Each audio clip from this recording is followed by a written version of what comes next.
Absolutely love hearing stories like this. Please listen, tell me what you think. For over 2 decades, James Arnold Taylor has been the voice of many beloved characters, including one of his favorites, Hello there. Obi-Wan Kenobi in the animated Star Wars series. I knew ever since I was a little kid I wanted to do voices in cartoons. I was very much pursuing that. And I had some opportunities to match celebrities. And so some of my first work was doing voice doubling for people like Michael J. Fox and well, wait a second, Doc. Whoa, this is heavy. And Christopher Lloyd, Great Scott, Marty. I started doubling people and then got the attention of agents and stuff and was able to get into a full-time career as a voice actor. James' career soon took off, and he achieved his dream of voicing cartoons. In a world where one man does all the voices. Totally awesome. Yabba-dabba-doo. I was the voice of, everything from Obi-Wan Kenobi in Star Wars, Fred Flintstone at the time, Leonardo the Ninja Turtle, this video game series, Ratchet and Clank, and I was in full bore in those productions being done right then, and I woke up one day and I had no voice. The Taylors discovered black mold in their new home. Went to the doctor, got some blood tests, and realized there were 6 different types of mold in my bloodstream, and one of them being black mold, Stachybotrys, which is the very dangerous one.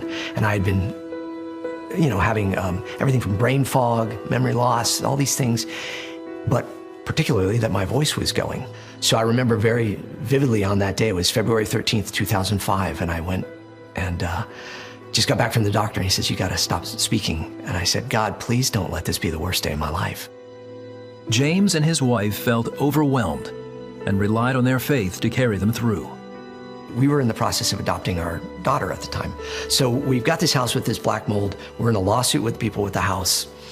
We're adopting a child from China, and I can't speak, and I'm a successful voice actor. So those couple months in, we were like going, wow, I don't know if it can get much worse than that. And so we were really just on our knees every day.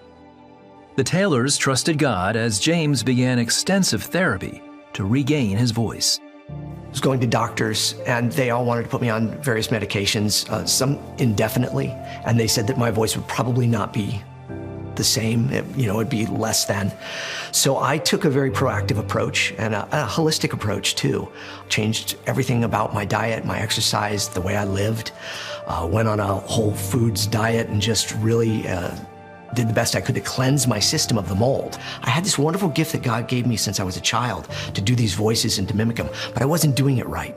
And he needed to correct that. And he needed to correct it through something that was shocking to my system in every possible way. But I learned and retrained my voice to be even stronger than it was before. The Taylors eventually moved out of their house. As they completed the adoption for their new daughter, James was going through the paperwork when something caught his eye. I see her birthday is February 13th, 2005. So the day that I thought was the worst day of my life, God made the best day of my life. He turned it around. And what he showed me is that he's always listening.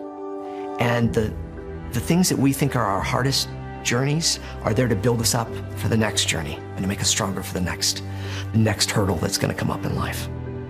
I worked in Star Wars. I've worked in some of the biggest movie franchises. I've worked with some of the biggest names in Hollywood. And yet, I'm so grateful that I get to wake up in a normal home with a wife and a daughter that love me and a peace that cannot come from any of the stuff I get from my work, but can only come from the love of Christ and family and just true love. Fully relying on God has inspired James to make a film. I've had a passion for storytelling, and I love the parable of the prodigal son. So I recently wrote a movie called Hidden Blessings about a painter that's kind of a reclusive painter, and a documentary film crew comes in to document his life, and they stumble across the story of the prodigal son in the process of it. James is thankful God restored his voice and enjoys using it to share the love of Jesus. I'm a high school dropout. I came from a very broken home, and I've been blessed with this amazing career. And then he gave me the gifts to be able to share that with people. And so I've always been very open about my faith in my career. I've tried to be a light in a dark place in Hollywood and such as well, and just be open. I love Jesus. Jesus saved my life. So I'm gonna say it. I'll say it in whatever voice you want me to say it in. Thank you so much, James, for your just transparency and vulnerability and sharing your story with us. I was just reminded as he was sharing what God has done in his life.